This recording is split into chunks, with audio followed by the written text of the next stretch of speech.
یہ بات بھی ضرور ہے کہ ان میں سے آپ کی اولاد بھی بیان کی جاتی ہے، اور نبی کریم علیہ الصلوۃ والسلام نے جو سب سے پہلا نکاح فرمایا وہ مکہ کی ایک بیوہ عورت سے کیا ہے. یعنی یہ ان لوگوں کے لیے لمحہ فکریہ ہے جو عمر، بیوہ، مطلقہ، کنوارا پن، ان چیزوں کی دلیلیں بنا کر اپنی اولاد کے رشتے روک لیتے ہیں. حالانکہ بیٹے پر، بیٹی پہ نکاح فرض ہو چکا ہے، بالخصوص بیٹے پہ، اور بہترین کوئی اچھا رشتہ مل رہا ہے تو اس نیت سے ہم نکاح نہیں کرتے کہ یہ بیوہ ہے. بیوہ ہونا اس کا قصور تو نہیں ہے. ہاں، مطلقہ ہونا سمجھ میں آ جاتا ہے کہ اس کی بعض غلط فہمیاں ہوں یا اس کے بعض اخلاق کی وجہ سے اس سے طلاق ہو چکی ہو، لیکن کسی عورت کا بیوہ ہو جانا تو عیب نہیں ہے، کیونکہ موت کا معاملہ تو اللہ کے دست قدرت میں ہے. اب اس میں اس کا تو کوئی قصور نہیں ہے کہ اس کا شوہر دنیا سے چل بسا ہے. تو نبی کریم علیہ الصلوۃ والتسلیم نے سب سے پہلا جو نکاح فرمایا اما خدیجہ پاک رضی اللہ تعالی عنہا سے فرمایا. اس کا معاملہ کچھ اس طرح ہے کہ جناب ابو طالب سرکار کے چچا ہیں، اور انہوں نے نبی کریم علیہ السلام کی بڑی خدمت کی ہے. ان کے ایمان اور کفر کی طرف ہم نہیں جاتے، دو قول ہیں، ایمان لائے تھے یا نہیں لائے تھے. جو ایمان کے قائل نہیں بھی ہیں نا، پھر بھی انہیں حکم ہے کہ وہ جناب ابو طالب پہ لعنت نہیں کر سکتے، کیونکہ انہیں خدمت رسول کا شرف ملا ہے. برا بلا کہنا، جسے لعین ہم کہہ دیتے ہیں کسی کو، کوئی ان کے ایمان کا قائل نہ بھی ہو تب بھی انہیں لعنت کرنے کا حکم نہیں ہے. قافلہ تیار ہو رہا تھا تجارت کا مکے سے شام کی طرف، تو جناب ابی طالب نے نبی کریم علیہ الصلوۃ والسلام کو مشورہ دیا کہ آپ اپنی تمنا جناب خدیجہ کے پاس بھیجیں، کیونکہ میرے حالات اچھے نہیں ہیں، میرے پاس اسباب نہیں ہیں، زندگی کا گزر بسر مشکل ہو رہا ہے. آپ اپنا پیغام بھیجیں یا تشریف لے جائیں کہ وہ آپ کو تجارت کے قافلے کا امین بنا کر آپ کو شام بھیجیں، تاکہ ان میں سے جو نفع ہو، حصہ مقرر ہو یا اس کی جو اجرت طے ہو، وہ ہم اپنے گھر کے لیے استعمال کریں. تو نبی کریم علیہ الصلوۃ والسلام کی ذات گرامی نے ارشاد فرمایا کہ کسی کے پاس طالب بن کے جانا یہ میری غیرت کو گوارا نہیں ہے.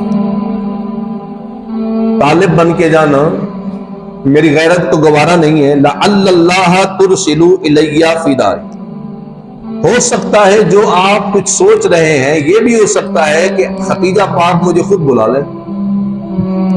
میں تمنا کا اظہار نہیں کروں گا. اب رسول پاک نے جو کچھ کہہ دیا خدا نے وہی کر دیا. جناب ابی طالب کہنے لگے انی اخاف ان تولی غیرک وتطلب عمران مدبرا. انہوں نے کہا آپ نے اگر تاخیر کی تو ہو سکتا ہے خدیجہ کسی اور کو بلا لے اور وہ بھیج دیں، تو پھر یہ جو نقصان ہوگا یقیناً یہ ہمارے لیے انتہائی مشکل کا ہوگا. خیر، یہ گفتگو کا اما خدیجہ پاک کو علم ہوا تو انہوں نے خود اپنی طلب کا اظہار کیا کہ محمد کریم صلی اللہ علیہ وسلم اگر میرے قافلے کے امین بن کے میری طرف سے شام کے تجارت کے قافلے میں جانا چاہیں تو میں اس بات کو پسند کرتی ہوں. نبی کریم علیہ السلام راضی ہو گئے.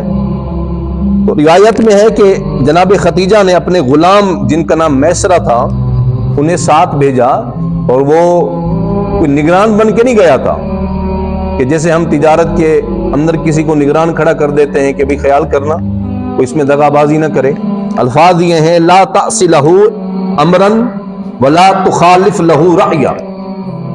میسرہ کو کہا ایک تو ان کی نافرمانی سفر میں نہ کرنا اور ان کی رائے کی مخالفت بھی نہ کرنا، جو کچھ محمد کریم کہیں مان لینا صلی اللہ علیہ وسلم، اور جو تمہیں حکم دے ماننا اور ان کی رائے میں کبھی اختلاف بھی نہ کرنا.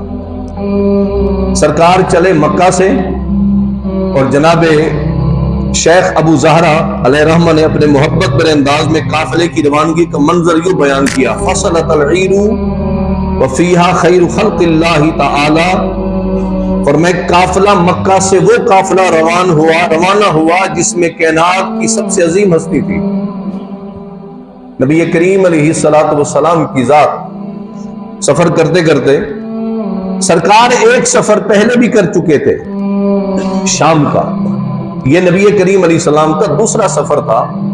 کہتے ہیں جب بصرہ کے قریب سرکار گئے تو وہاں نستورہ نامی ایک تو بحیرہ کا بھی نام ہے، وہ پہلے سفر میں تھا، یہ نستورہ نامی ایک راہب تھا جس کی خانقاہ تھی یا صومعہ تھا۔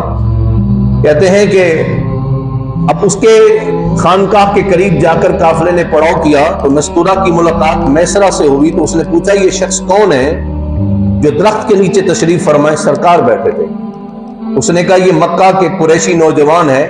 راہب نے جب سرکار کی زیارت کی تو سرکار کے قریب آیا، الفاظ کیا ہیں؟ کہا آمنت بکا واشہد انک الذی ذکر اللہ تعالی فی التوراۃ۔ اس نے آ کے سرکار کے چہرے کو دیکھتے ہی کلمہ پڑھ لیا، یعنی کہنے لگا کیا کہ آپ کا چہرہ وہ دکھائی دیتا ہے کہ جس کی اللہ نے خبر تورات میں دی ہے۔ ہماری تورات میں لکھا ہے کہ نبی آخر الزمان آئیں گے، ان کی یہ نشانیاں ہوں گی۔ فلما رأى الخاتمہ قبلہ وقال اشہد انک رسول اللہ صلی اللہ علیہ وسلم۔ اس نے کہا ذرا آپ اپنے دامن کو ذرا اٹھائیے، تو حضور کے دونوں شانوں کے درمیان ایک قدرت کی طرف سے لکھا ہوا تھا محمد رسول اللہ، جس کو مہر نبوت کہتے تھے۔ جب اس کی نظر حضور کی مہر نبوت پہ پڑی تو اس نے جلدی سے جا کر سرکار کی مہر نبوت کو بوسے دینے شروع کر دیا۔ فقبلہ، حضور کی مہر نبوت کو چوما اور کہا میں گواہی دیتا ہوں کہ آپ اللہ کے سچے رسول ہیں۔ الذی بشرک بک عیسیٰ، آپ وہ نبی برحق ہیں جن کی خبر حضرت عیسیٰ نے بھی دی ہے۔ میرے بعد ایک رسول آئیں گے یاتی من بعد اسمہ احمد، میرے بعد ایک ایسے رسول آئیں گے جن کا نام احمد ہوگا، آپ وہ ہستی ہیں۔ تو کہتے ہیں سرکار ملک شام پہنچ گئے، سوچ سے بھی زیادہ اللہ تعالیٰ نے اس قافلے کو، اس تجارت والے قافلے کو نفع عطا کیا، یعنی امید تھی کہ 2 گنا ہوگا لیکن 10 گنا نفع ہوا، امید تھی کہ اتنے گنا ہوگا اس سے بھی کئی گنا زیادہ نفع ہوا۔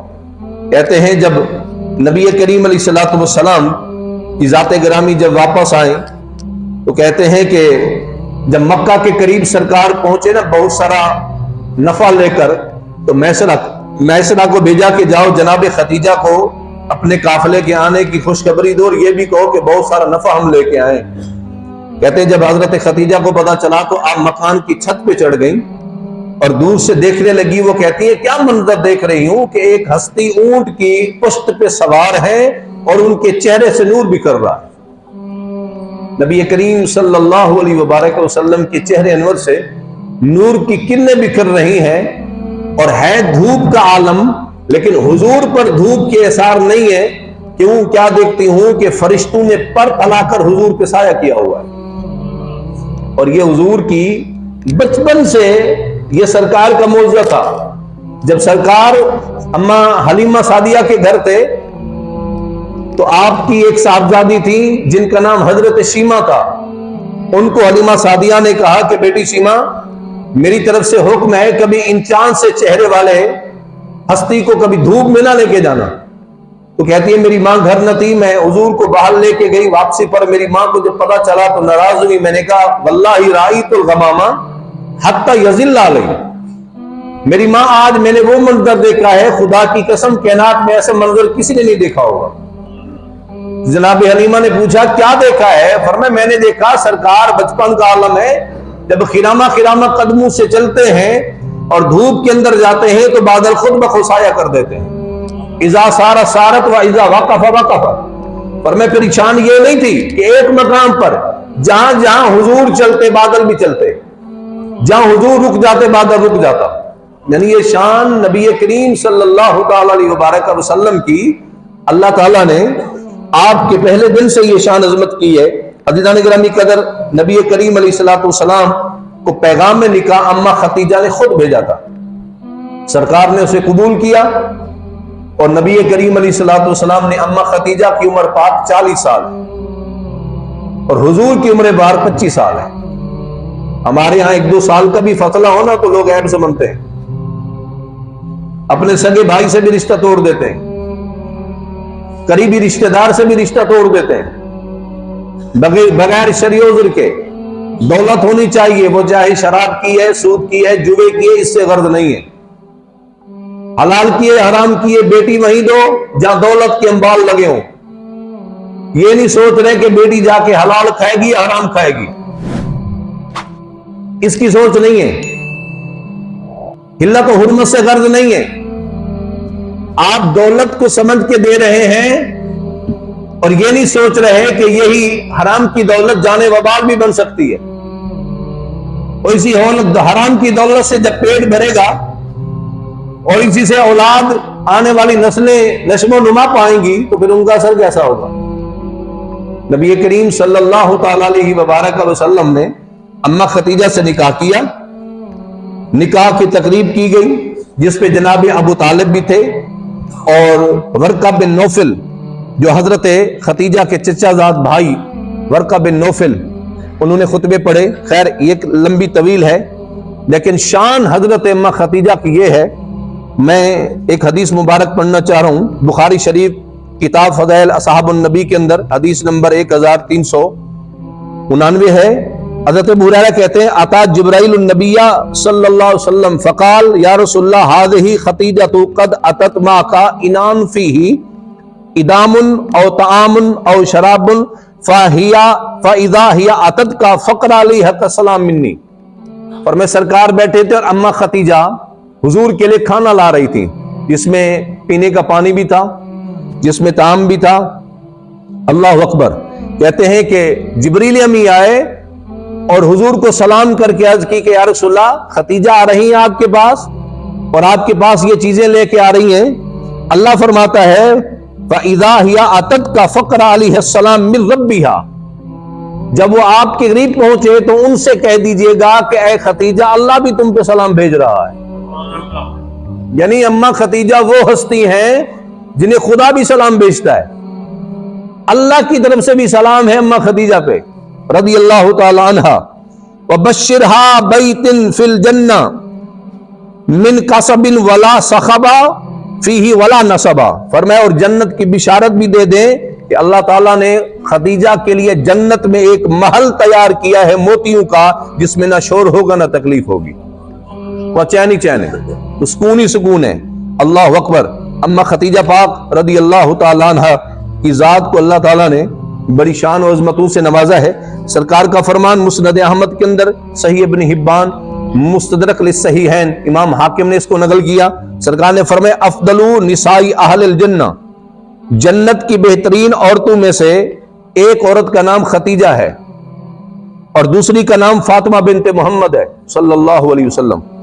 وہ آسیہ بنت مزاحم، یعنی فرعون کی بیوی حضرت آسیہ، جن کو اللہ تعالیٰ قیامت کے دن جس ہستی کے نکاح میں دے گا وہ میرے آقا ہوں گے، کیونکہ فرعون تو جنت جا نہیں سکتا کیونکہ وہ کافر ہے، کافر کے لیے جنت ہے نہیں، تو پھر ہر عورت کو بھی مرد ملنا ہے اور ہر مرد کو عورت ملنی ہے، تو پھر اللہ تعالیٰ ان کے صبر و استقلال اور شان کے صدقے، یعنی یہ میرا موضوع نہیں ہے ورنہ میں اللہ کے ولیوں اور پیاروں کی شان آپ کو بتاؤں کہ جناب آسیہ، یہ حدیث مبارک میں ہے، جناب آسیہ کو سزا یہ ملتی کہ ان کو بعض اوقات ایسا ہوتا کہ فرعون ان کے ہاتھوں میں کیل گاڑ کے نا ان کو دھوپ میں قید کر دیتے، سخت دھوپ ہوتی، اللہ رحمت کے فرشتے بھیجتا جو چھاؤں کر لیتے تھے، یعنی ان کی شان ہے، عظمت ہے، ان کی کرامت ہے۔ تو حضرت آسیہ اور چوتھی عورت فرمائے مریم ابنت عمران، حضرت سیدنا عیسیٰ علیہ السلام کی والدہ حضرت مریم پاک رضی اللہ تعالی عنہا۔ یہ وہ چار عورتیں ہیں جنہیں نبی کریم علیہ السلام نے فرمایا جنت کی بہترین عورتوں میں سے چار عورتوں کا نام یہ ہے، جن میں سب سے پہلا نام اما خدیجہ پاک کا ہے رضی اللہ تعالی عنہا۔ حضرت عائشہ پاک رضی اللہ تعالی عنہا کا بھی ایک جذبہ سن لیجئے۔ آپ فرماتے ہیں لم یتزوج النبی علی خدیجہ حتی ماتت، جب تک سیدہ خدیجہ حیات رہی ہیں حضور نے نکاح نہیں کیا، جب تک سیدہ خدیجہ حیات رہی ہیں سرکار نے نکاح نہیں فرمایا۔ آپ فرماتے ہیں ما غرت علی امرات، ما غرت علی خدیجہ، مجھے کسی عورت پہ اتنا کائنات میں رشک نہیں آتا جتنا اما خدیجہ پہ آتا ہے۔ کیوں؟ آپ فرماتی ہیں وَلَقَدْ حَلَقَتْ قَبْلَ ان یتزوجنی بثلاث سنین، مجھ سے میرے نکاح کرنے سے 3 سال پہلے ان کا انتقال ہو گیا، لما کنت اسمعہ یذکرھا، اور میں جب بھی کسی شان والی عورت کا حضور کی زبان سے ذکر سنتا، سرکار خدیجہ پاک کا ذکر ضروری کرتے تھے، یعنی ان کی شان و عظمت کو حضور بیان فرماتے تھے، اور ان کی مہربانیاں اور ان کی شان و عظمت پھر نبی کریم صلی اللہ تعالی علیہ وبارک وسلم کی ذات گرامی حضرت سیدہ عائشہ صدیقہ سے یہ روایت میں نے آپ کو عرض کر دی ہے، نبی کریم نے ارشاد فرمایا، جب حضرت خدیجہ کی تعریف حضور فرماتے قد آمنت بی اذا کفر بی الناس، خدیجہ میری وہ اہلیاں ہیں جب لوگ میرا انکار کر رہے تھے، خدیجہ مجھ پہ ایمان لا رہی تھی۔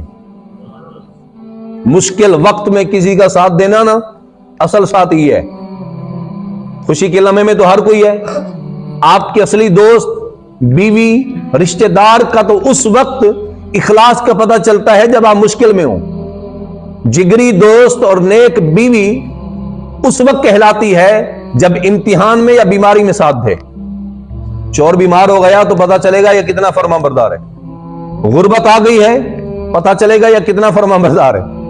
اصل تو بیوی کا جو حسن ہے وہ یہی ہے کہ مشکل میں اور بیماری میں اپنے شوہر کا ساتھ نہ چھوڑے، خوش رہے، حالات کا مقابلہ کرے۔ پھر آپ نے فرمایا صدقتنی اذا کذب الناس، فرمایا جب لوگ میری تکذیب کر رہے تھے اس وقت فرمایا خدیجہ میری تصدیق کر رہی تھی۔ پھر فرمایا اللہ تعالیٰ نے حرمنی اولاد النساء، اور اللہ تعالیٰ نے دوسری عورتوں سے مجھے اولاد نہیں، اگر مجھے اولاد بھی دی ہے تو خدیجہ سے دی ہے۔ سرکار یہ نبی کریم علیہ السلام فرمایا کرتے تھے۔ اب حضور کی اولاد کتنا ہے، ذرا یہ اتفاق سے میں پڑھ رہا تھا تو میری آنکھوں کے سامنے ایک جملہ آ گیا، میں نے کہا چلو آپ کے معلومات کے لیے بھی عرض کر دوں۔ ایک تو یہ ہمارا عقیدہ ہے کہ حضور کی 4 بیٹیاں ہیں، کتنا ہے؟ سارے حضرات بولیں کتنا ہے؟ 4 بیٹیاں حضور کی۔ اب یہ جو ہوتے ہیں نا جاہل اور اجہل لوگ، نہیں حضور کی ایک ہی بیٹی ہیں، میں نے کہا نہیں بھائی، ایک مسئلہ کے اہل تشیع کے شخص تھے، ان سے میری گفتگو بھی وہ اہل تشیع کے نزدیک حضور کی ایک بیٹی ہے، لیکن یہ حقیقت سے بھی روگردانی ہے، حضور کی 4 بیٹیاں ہیں۔ اتفاق سے میں مطالعہ کر رہا تھا تو میرے سامنے یہ مسئلہ کے اہل تشیع کی بہت بڑی کتاب جو اصول کافی کے نام سے ہے، یہ بیروت لبنان کا چھاپا ہے، یہ پوری 18 جلدیں ہیں، اور دوران طالب علمی کے اندر میں نے اسے مہنگے داموں لیا تھا، آج سے تقریباً 13-14 سال پہلے کی بات ہے، شاید 15 سال بھی گزر چکے ہوں۔ یعنی ہمارے ہاں جیسے بخاری شریف کا درجہ ہے نا، ایسے ہی مسئلہ کے اہل تشیع میں اصول کافی کا درجہ ہے، اور ہمارا درجہ ہمارے نزدیک بخاری کا کیا درجہ ہے؟ اللہ کی کتاب کے بعد اس آسمان کے نیچے سب سے افضل ترین کتاب بخاری شریف ہے، اور ان کے نزدیک مسئلہ کے اہل تشیع ان کے نزدیک اصول کافی ہے۔ ان کی 4 صحیح کتابیں، ہمارے ہاں 7 ہے، 6 صحیح کتابیں، ان کے ہاں 4 ہے جسے وہ کتب اربع کہتے ہیں، اصول اربع کہتے ہیں۔ اس میں یہ الفاظ ہیں، میں ساری اب صفحہ تو نہیں پڑھ سکتا، لیکن اس میں کتاب الحجہ کے اندر انہوں نے پہلی جلد، اور اس میں صفحہ نمبر 510 ہے، لبنان بیروت کا چھاپا ہے، پہلی جلد ہے، جس میں یعقوب کلینی اس کا مصنف ہے، اور یہ صدیوں پہلے لکھی ہوئی کتاب ہے۔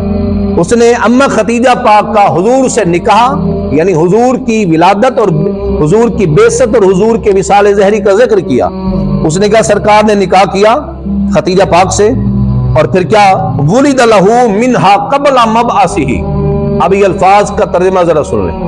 انہیں کہا سرکار کی اولاد اما خدیجہ سے جو پیدا ہوئی، القاسم والرقیۃ والزینب وام کلثوم، فرمائے بعثت اعلان نبوت سے جو حضور کی اولاد پیدا ہوئی اما خدیجہ سے، اعلان نبوت سے پہلے کون کون؟ حضرت قاسم، حضرت بی بی رقیہ، حضرت بی بی زینب اور بی بی ام کلثوم، یعنی 3 بیٹیوں کا ذکر انہوں نے یہاں کر دیا، اور اما خدیجہ سے ہیں سرکار کی بیٹیاں۔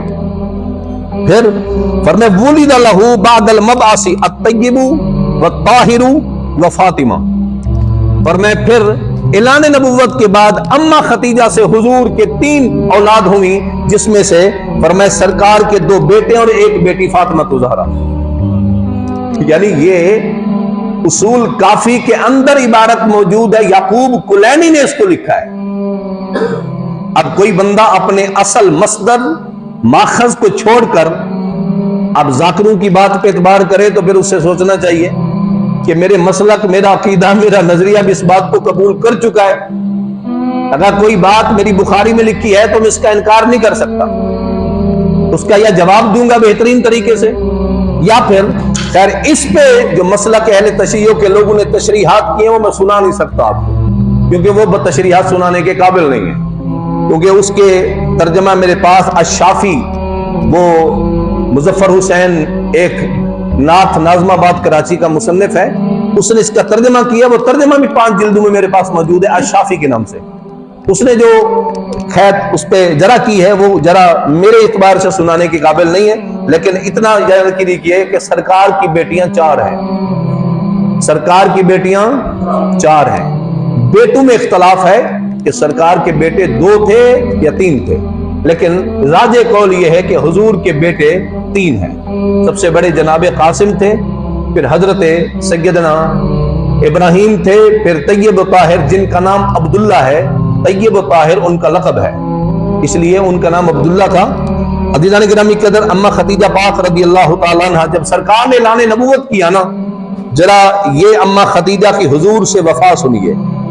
3 سال تک بنو ہاشم کا بائیکاٹ کیا گیا، پوری بنو ہاشم کا بائیکاٹ کیا گیا۔ شیب ابی طالب کی گھاٹی کے اندر بنو ہاشم کو گزارنا پڑا، یہاں تک کہ بھوک کی وجہ سے پتے بھی کھانے پڑے۔ 3 سال کی وہ ایک قسم کی قید تھی، زہری محصور تھے، جس میں حضور اکرم علیہ السلام بھی تھے، لیکن قربان جاؤں اما خدیجہ کی وفا پر حضور سے، اتنا مالدار گھرانے کی عورت ہو کر بھی انہوں نے بھی حضور کے ساتھ رہ کر پتے کھانا بگزر کیا، حضور سے وفا نہیں چھوڑا،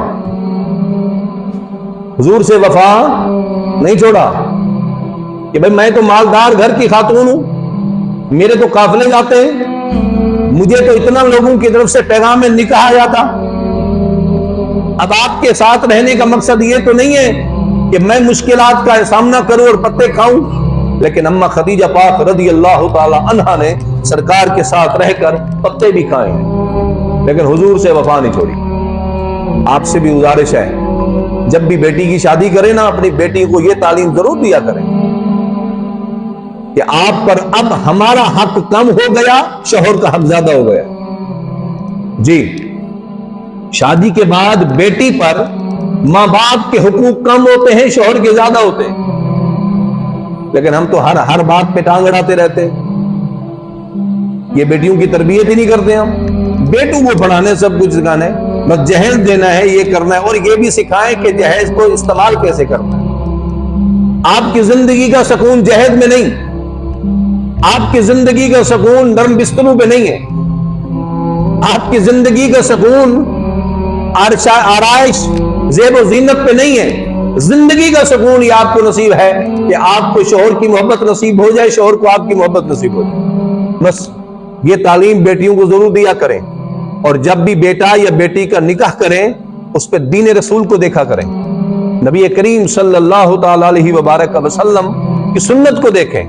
اس لیے اب آپ اما خدیجہ پاک رضی اللہ تعالی عنہا کا جب وصال ہوا تو 65 سال کی عمر تھی، جنت المعلی شریف کے قریب حجون نامی ایک قبرستان ہے مکہ میں، وہاں آپ کی مزار ہے، لیکن اس وقت کیونکہ جنازے کا حکم نازل نہیں ہوا تھا، جنازہ حضرت اما خدیجہ پاک کا نہیں پڑھا گیا کیونکہ حکم جنازہ نازل نہیں ہوا تھا، یہ بات کا حکم ہے، لیکن سرکار نے اپنے رحمت والے ہاتھوں سے قبر میں اتارا، نبی کریم صلی اللہ تعالی علیہ وبارک وسلم نے اپنے رحمت والے ہاتھوں سے قبر میں اتارا ہے۔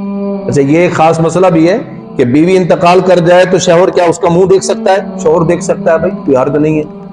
یہ ہمارے بیچارے جن کو پتہ نہیں ہوتا یہ ساری شریعتیں اس وقت لے آتے ہیں، اور میں حیران تھی نا، ایسے کو نہیں ملنے دے، میرے کوئی فوت کیا پہ ہوئے نا، سیدھے سادے لوگ اب تھی کر دیں، یہ 4 پہ پکڑ کے 4 بندے ہاتھ لا میں پنجمے کو ڈر لگ دے کیا میت، تو کوئی مسئلہ کیا نہیں، 6 بندے چاہمیں یا 8 بندے چاہمیں کوئی حرج کیا نہیں ہے، بہمیں 10 بندے کاندھا دے گئے کوئی حرج کیا نہیں، 4 اللہ کوئی معاملہ کیا نہیں، اور یہ سنت ہے تساں کہیں مثال خاتون دے جنازے کو بھی کوئی کاندھا دیون چاہے تو دے سکتے، انچ کوئی حرج نہیں۔ ایسی محرم ہے تے غیر محرم ہے، یہ حکم بھی چیز ہے، وہ پردے چے وہ مردہ ہے، وہ مسلمان بھیڑا ہے یا بھیڑ ہے، کوئی بھی مسلمان کہیں دے جنازے کو کاندھا دے کوئی حرج نہیں، یہ کوئی گناہ دا معاملہ کہ نہیں، اور یہ شریعت دا مسئلہ ہے، اور فقہ دے وچ مسائل موجود ہیں۔ اللہ تعالیٰ سیدہ اما خدیجہ پاک رضی اللہ تعالیٰ عنہا کا صدقہ اللہ ہم سب کی بخشے فرمائے۔